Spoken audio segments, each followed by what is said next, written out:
Hey everyone. Thanks for joining my presentation, Red Teaming Without Red Teaming. Appreciate everyone giving me the opportunity. First and foremost, I'm Nick Regelman. I'm a senior information security analyst. I wear many hats, even though I am not wearing a hat currently, and I'm not wearing a hat in the picture. Some of those hats are incident response, vulnerability management, security awareness, and I think I rules. With a Z, it's always with a Z. And I put that anywhere that I can, whether that's a printer, whether that's a server in the data center. But really, I just put Nick rules on everything that I can because my name actually autocorrects to Beef Woman. So with that said, I want to make something very clear before we start. I am not a red teamer. I'm not gonna sit up here and try to pretend that I'm a red teamer. Sorry, nothing against that. I support the red team in their efforts. I think working closely in vulnerability management, a red team really helps to emphasize that not all of your vulnerabilities have a CVSS score. When starting a red team, people like to reference that pyramid of pain, which is it's very valid, right? But how do you even get the building permit to build that pyramid of pain? How do you create the foundation to build the pyramid on? This presentation is really about advocating for the existence of offensive security programs, whether that's basic phishing, pen test, red team, whatever. And it's not even limited to just security. You can use this just about anywhere. So sit back and enjoy it. So what this presentation is not, it is not about uber elite hacks, and it's not even technical in nature. What this presentation is, though, is how to talk to people and form those meaningful relationships. The idea for this talk, it actually came up a few years ago at DEF CON, as most of these talks usually do. So I was talking with some people, and we were, of course, afraid to discuss where we worked. But over, maybe some drinks and some time, we were talking about what we did for work and the challenges that we faced at the places that we work. So some of the people we talked to, they had ideas to implement bug bounty programs. Others wanted to do red team. And, there were actually a few, which kind of surprised me. They really just wanted to do simple vulnerability scanning. They were all told no, for whatever reason, like, oh, so-and-so won't let me do this. And, I wanted to understand like why. And in these cases, it really wasn't what they were asking, but how they were asking for it. And I'm going to try to keep this high level and give you the pieces to put together yourself. But if you need help, with something that applies to you specifically in your organization, feel free to reach out, and I'll have contact info later on. So every organization is different, right? We all know that. For that reason, we have a number of different frameworks that are going to be available. It's not necessarily that one is better than the other. It's that one may cater to a particular organization better than the other based on, industry, what your current security posture is, or really any other types of needs that you have that are unique to your business, right? That's shit we already know. That's nothing new. I'm not here to talk about that. I'm here to talk about where you begin. No one really talks about where you actually start. Most of the guides that you see online on how to build out offensive security programs, they cater to how you set your team up. And again, nothing wrong with that. This is very important. And like really any plan, you really need to take those into consideration when you build the team. However, that takes into the account that you already know how to walk, that your organization already supports the concept. How do we crawl first? Well, in most organizations, you simply have to ask for permission. And, being a cowboy is really fun, but when you accidentally shoot the sheriff, the town can get upset. So based on many different conversations that I've had, when you get an opportunity to ask for something, a lot of the DEF CON conversations, they seem to have gone like this. Hey, I want to do this thing that we've never done, and I could potentially break something, but I'm pretty sure I won't. And because you're responsible, right? You're a responsible person. And honestly, you probably won't even break anything. There's a good chance that you won't. You're confident that you can do this safely. But think about your executive. You just really made them confused. Like, you actually got the time with them, and now they are very confused at you. You see the confusion in their face. So you try to respond dynamically. You try to give them some more context. So you say something like, well, it's pretty cool though, because you're going to hack something, right? I'm going to hack something. Now, what is the average person like? What's their idea of hacking? I know that this is changing, thank God. But what do people normally think when you think about hacking? CSI, two people typing on the same keyboard. Certainly not Mr. Robot.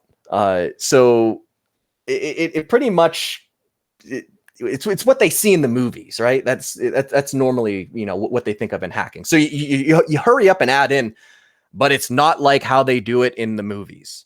So, hey, I want to do this thing that we've never done and could potentially break something, but I'm pretty sure I won't. But it's also pretty cool because I'm going to hack something, but it's not like how they do it in the movies. Well, congrats, you now made them scared and confused. So you got the double whammy. Come back next year if you're lucky. So, all joking aside, where do you actually begin? You actually get, you want to get that time. So when you have an ask, they actually do something. Well, it really comes down to one thing. And it's hard to get in a lot of cases, and it's exceptionally easy to lose. And if I was in a room with people, which I can't be for some weird reason, I don't know why, but and anyone want to guess what that would be? And this is when someone goes, trust, right? Trust. That's the basis. Like, that is the foundation for everything. No matter what it is you want to do, whether that's red team, offensive security. Even if you just want to do something for the business that has nothing to do with IT, it's all based on trust. So how do you build that trust? Well, you don't light a turtle on fire. If that's what you're thinking, that's not how you build the trust. Really, I use that image because has anyone ever been? Are you familiar with the term slow burn? If people are like avid readers, you may be familiar with that term. It's really something in storytelling. It's a story that doesn't try to rush itself. It doesn't try to escalate for no reason just to make it within like the 90 minutes or however many pages. It takes its time getting to the end. It's not really in a rush, and it's intriguing to be set up. It has some good characters. There's some drama along the way. I'm not here to sell you about a slow burn, but I'm just saying that's what a slow burn is. People get invested in that story. So who are the characters in the slow burn that is the business? Well, depending on your organization, there really can be many different characters here, and their styles really can vary a lot. Remember, they're characters. So no two are exactly the same. However, there could be some similarities. And usually the ones that are decision makers, they operate in a very common way. So let's think of your executive, right? Well, for most people, they think of a person, right? And they're behind a desk. And picture a person behind a desk. I think I did an accurate representation of the image here. And picture a bunch of levers all around them. And each one of those levers does something. And yes, one of them can launch you out of your chair through the roof out of the building. Now, why do they have all these levers? And by the way, those are levers. Those are not bongs. I have very poor art skills. If you have an executive who sits in their office surrounded by a bunch of bongs, odds are you don't even need to get to this point, because they probably thought what you said about hacking earlier was wicked sick. So I just wanted to throw that out there. Anyway, the levers, they're there to prevent micromanaging. Each one of these levers does something, and when they're presented with a problem, they really just want to know which lever they have to pull to fix it. In a very simplified term, that's how a lot of organizations operate, and it works. So now that we know how they generally operate, we can start to begin building that trust, right? So, are there things that could happen that could change them from a person behind a desk to a person in an orange jumpsuit? Right? Oh, I can help that not happen. I can help you not go to prison. This is the lever you have to pull. You need to start thinking in these types of terms. What is it that's important to them? Obviously, not going to jail is pretty important. And I'm not telling you to go into your executive's office and threaten them with jail time. Like, you're going to jail. Probably not going to end very well for you. Bad idea. Don't do that.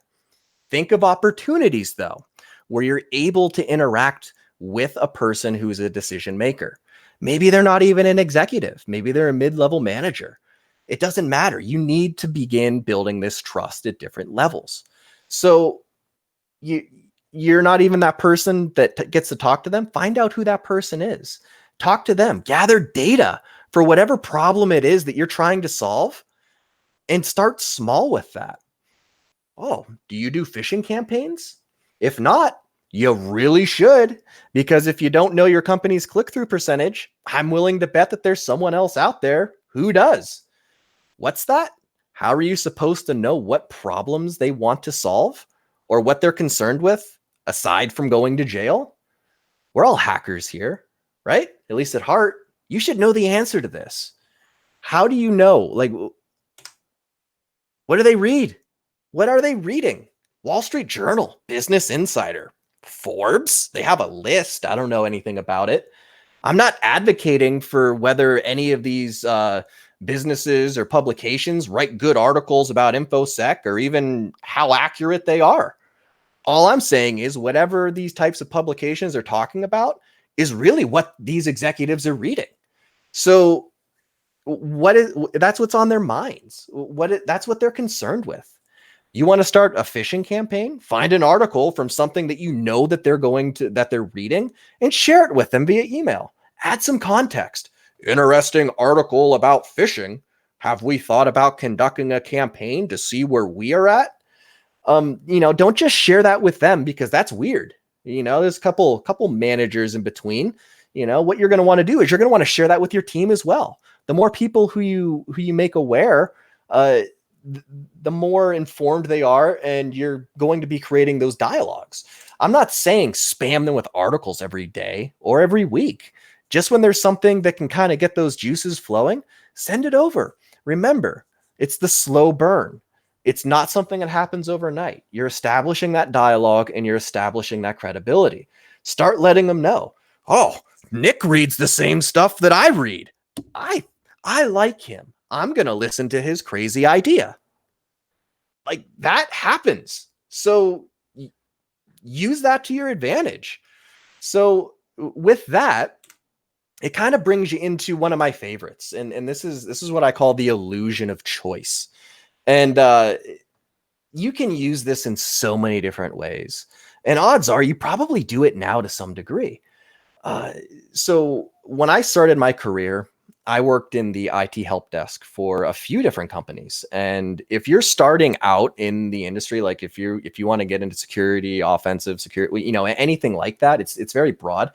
I still think that's a good way to get your foot in the door at some organizations. And more importantly, you're able to get insight into not only how processes work within the business, but where those processes fail. And then you have opportunities to fix them. Like, seriously, if you work in security and you're not talking with your help desk, you're missing out on so many good resources for information and probably actually a decent talent pool in many cases. So anyway, working help desk. I'm sure that there's at least a couple people who can relate. You're going to encounter in a help desk position many different people, and some of them are going to get hostile. Like, I understand why there's some frustrations here.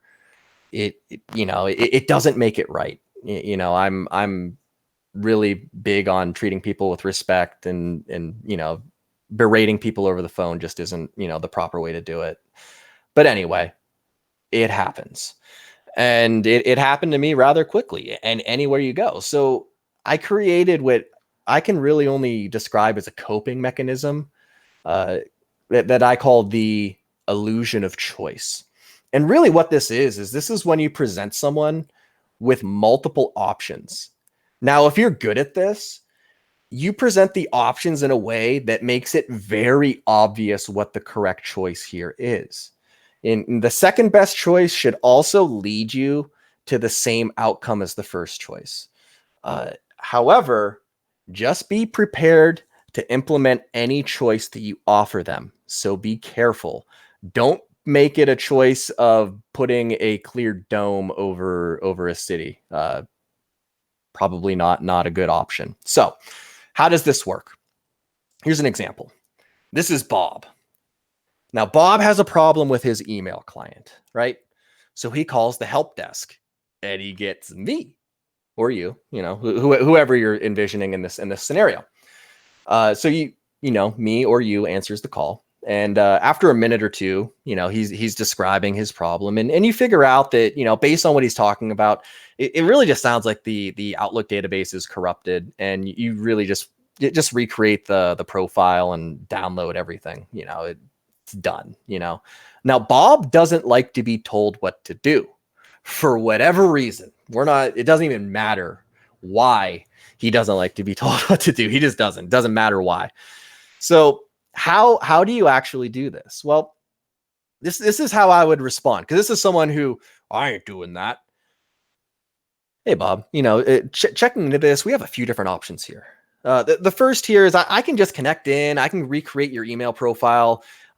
Really, that should be pretty quick. You won't even have to reboot or save anything. You won't lose any data. The other option is I could recreate your entire Windows profile. You're going to lose some settings. It could take a little bit, but I think it'll take care of it also. The third option, I suppose we could re-image your machine.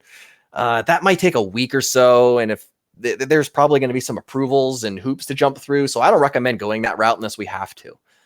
So by doing this, you're giving Bob a couple different options, and Bob feels in control. However, you stacked the deck in your favor. Bob is likely going to choose the first option. If not, he's going to be inconvenienced because he has to reboot and save his work. And no one likes to reboot. No one. Like, we all have solid state drives now, and we can reboot in like 35 seconds in most corporate images, but like, we still don't want to reboot. Anyway, he's inconvenienced if he doesn't choose option one. And also, pay attention to some of the words that I used there. I added some doubt with that second option. I think it will take care of it. It doesn't matter what he chooses, because if he chooses one of those three options, I win. Seriously, look at it. So option one, I get the call done. I fix his stuff, and he's happy. He writes a good review because, we don't count metrics on problem solved or anything like that. We do it on like how many stars you get or something. Option two takes a little bit longer because I had to recreate his profile, and ultimately I just did that so I could recreate his Outlook database. It still gets fixed. The guy's happy. I get a good review, or he just doesn't send one. Option three, right? This is the wild one. I fought for him, right? Wasn't approved, obviously. Why would that be approved? Of course it's not going to be approved. It gets denied because the mean supervisor won't approve the rebuild request because we didn't try option one or option two. So of course they're gonna shoot that back down. So the caller, he's not going to be happy with the supervisor, but they're happy with me because I tried, right? Oh man, that supervisor, they're mean. I don't like them. You're cool. I like you. I want to talk to you next time I have a problem. Great, right? So it's important that when you offer an option that's backwards, you give yourself an out. And really, the bonus to the illusion of choice is people love it. They love it when they feel like they're getting something special. If you can use something like, oh, we don't normally do this, or kind of convey things a little bit differently so they feel like they're getting something special, even if it's a penny, it's still a shiny penny, and they got it and the other person who called in didn't. They feel special. So this is going to be a little story here. I used to sell shoes at a department store way back when. I was the Al Bundy. It was yeah, it was an experience, and that's a different talk for a different time. But one of the things that the managers did in this department store was they gave us the authority to discount 10% off of the price. So this was really if there was a scuff or something cosmetic with the shoe. I use that discount for people somewhat often. Like I would actually say frequently. Obviously, yeah, if there's a mark or something on the shoe, yeah, here's 10%. But if someone was genuinely nice to deal with, or they were buying multiple shoes, something like that, I'd just be like, hey, you've been pretty cool. Man, you're buying a couple pairs of shoes. You know what? I'm gonna knock an extra 10% off your price. And they're like, does that include the sale price? Or like, can I still use my coupon? Like that's usually their main concern. And if you can say, well, of course, man, they are happy. They are so happy. Do you know how many of those customer service awards I got as a result of doing that? So obviously we are not shoe salespeople here. Like we don't sell shoes. I would imagine most of us work in security or some sort of a technical role, or at least trying to attain that type of job. So how do you do something special in your organization? So really what I started to do is I had something that I like to call the rounds. And this was pre-COVID, obviously. And Friday afternoon, like no one wants to start anything new on a Friday, right? Like how many people are starting something unless there's an incident? Like after like 2:00 Friday, I'm not starting anything new. I'm working on email cleanup, documentation, that type of stuff. But anyway, Friday afternoons, I would walk around the campus and I would visit different teams that I work with. People who I'm asking to do work. I'm asking them to do something, and I would really just be like, hey, what's going on? Because at first they would see me come and they would like kind of scatter. Like the only way I can describe it is like lifting up a rock, like a big rock, and then seeing all the bugs scatter. Like, oh no, it's the sun.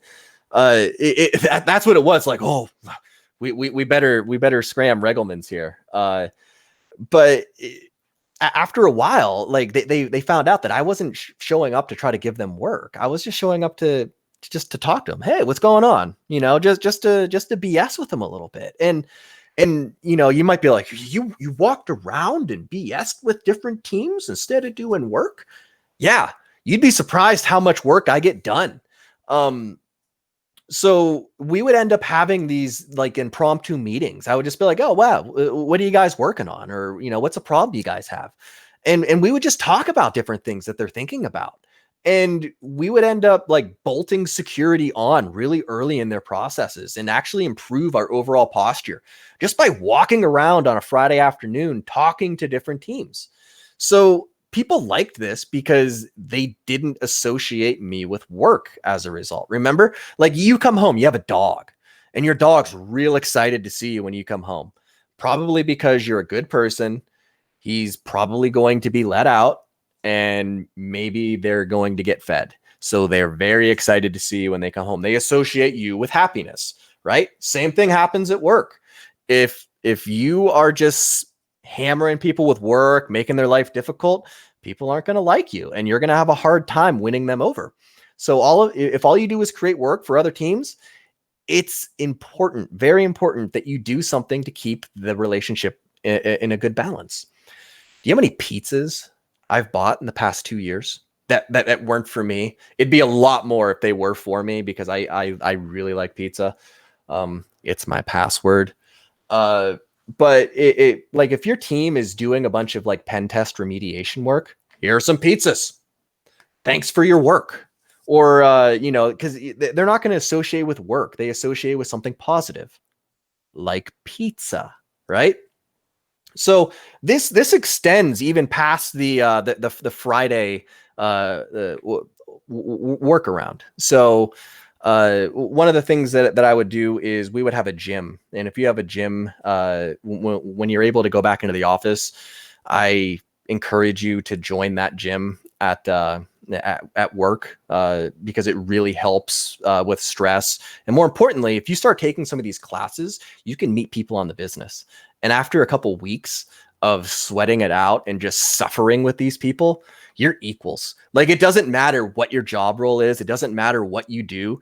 You lay on the floor and you sweat and like cry at the end of that class at P90X, just like everybody else. So they can relate to you. So when you're actually interacting with those different members of the business, that's very important. That like take advantage of those types of opportunities. It's a little bonus right there.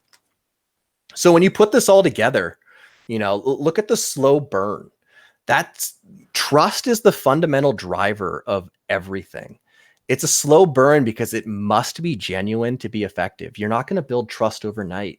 There's different things that you can do, and understanding the concerns and creating those dialogues are really an excellent starting point to start to engage the decision makers without it being forced, without them feeling like you're just coming to them because you want something. If you can build a genuine relationship with these individuals, and you can do this at any level, it's so rewarding, and you're going to accomplish so much in your organization. And you also increase the trust that you have by increasing the circle of influence. Remember, it's the illusion of choice. It works well when you need to get someone to do something, and they love special things as a result of doing something. Pizza, whatever. These people need to be an extension of your team. So it's vital that you go and you build out those spheres of influence. So then that way, they may not be the manager of those teams, but those are the teams that are saying, oh yeah, this guy, I really like him. I trust him. And you're going to be you're going to find that it's a lot easier to get things done or get things accomplished. So once you start to gain that trust, you're going to want to start small. You're not going to get a little bit of trust and be like, hey man, we're doing red team exercises. It's going to be brutal. Hold on. No, that's probably a bad idea. You're going to want to start really small. Phishing is like so good to start off, especially if you don't have a security program.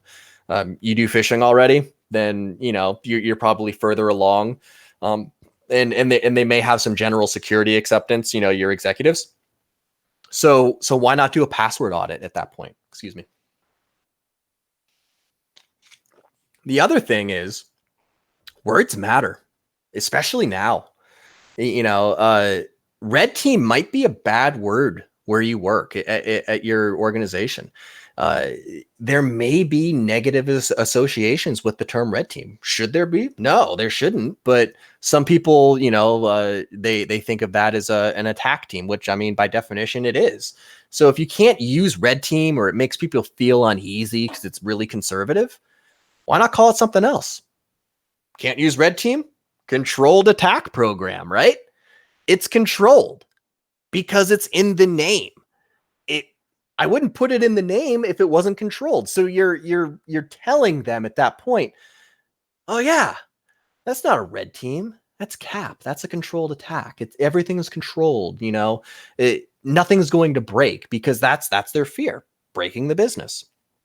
The other thing with the words, they matter so much more now that we're remote. And it's important that when you're talking to these people, that you're speaking to them, that you're not typing to them. But if you have an opportunity to do voice chat or even video, if you can do video, please just do video. It works so much better. You can talk with your hands, and you can just convey certain things. And if you're on camera, you can have things that you can use as an icebreaker, like this stupid microphone right here. I've dubbed this, since we've started going remote. I've started to call this the legitimacy maker. Like this right here, this just adds legitimacy to whatever I say, because people are just like, what are you, DJing a radio station? You're like, yeah, I am. And they're like, oh, okay. Like they think that this is like, it just adds, it's like a blue check mark on Twitter. Like people are going to pay attention to more of what you're saying if you have like little trinkets and Like, I don't mean little blinky things behind you, but like just little things like that that you can use as an icebreaker. Uh, I People, when I meet them in meetings, that's one of the first things that they bring up they're like, oh, look at that microphone. And I joke around about it. Things like that, they're stupid, cheap, and they're a really good icebreaker. And right now, if you can't do those face-to-face interactions, it's best to try to do the video to video wherever possible. I know that people hate, being on camera and whatever. And I'll be honest, I do too, because I can't pick my nose or do whatever it is that I'm going to do if the camera isn't off. But it's really worth it, especially if you can't have that human interaction, that face to face. So I can't emphasize that enough. That's actually one of the things that I took on and learned during quarantine, is like, how do I still, effectively communicate? And, just having the webcam and, the backgrounds, or, a lot of people comment on like Mortal Kombat in the background, something like that, just good icebreakers, to start conversations with people. So if you're looking for some helpful resources, and I am not trying to shill anything here, uh, take it, leave it, whatever. These are things that have actually helped me a lot in my professional development. If you think you can talk to people and you're good at presenting, seriously, take up one of these classes. You're going to get better. Like, you're never going to be as good as you can be. Like, you can always do better.